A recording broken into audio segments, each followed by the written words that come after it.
buenos días, tardes o noches. Mi nombre es Gabriel Armando Lagos Ramos, con el código de estudiante 222-116-038, perteneciente al programa de licenciatura en Ciencias Sociales del tercer semestre de la Universidad de Nariño y perteneciente al grupo 9 de Historia Política de los días viernes.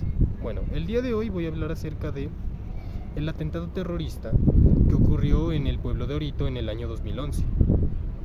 Lo que sucedió fue que un 30 de diciembre del 2011 hubo una explosión en el CAI de policía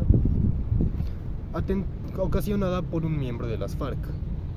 Este atentado mató a la esposa y el hijo del capitán de policía, además de causar daño a algunos civiles y daños materiales, como por ejemplo el techo, que sufrió un gran daño por culpa de la explosión y era de la casa perteneciente a un abuelo de mi primo. Lo que sucede es que con este acontecimiento a nosotros nos quedó un miedo por lo que podía ocurrir, porque durante ese año yo viví en ese lugar. Fuimos por cosas de trabajo y tuve que vivir durante ese año. En esos tiempos yo tenía 7 años.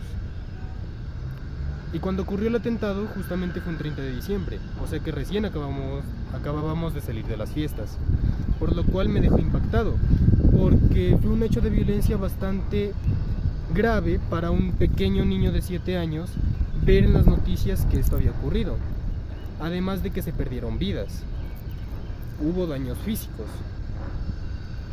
Por lo tanto, yo a esa edad tuve que darme cuenta de que nuestro país no era todo color de rosa, sino que habían muchos problemas sociales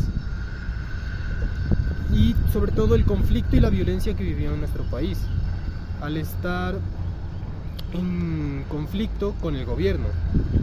Y las FARC eran el grupo armado más peligroso para todos nosotros y era al que más teníamos miedo. ¿Por qué?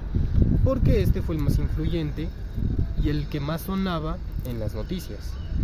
Además de que los ciudadanos del pueblo de Orito también estuvieron bastante asustados por este hecho, porque de por sí la zona ya era una zona peligrosa que concurría la guerrilla, pero que ocurriera un atentado en las fechas de Navidad fue bastante triste porque se perdieron vidas.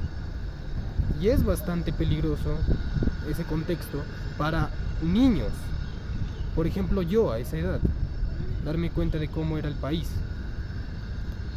Esto, sin embargo, nos hace dar cuenta de que la violencia no está exenta de ningún lugar.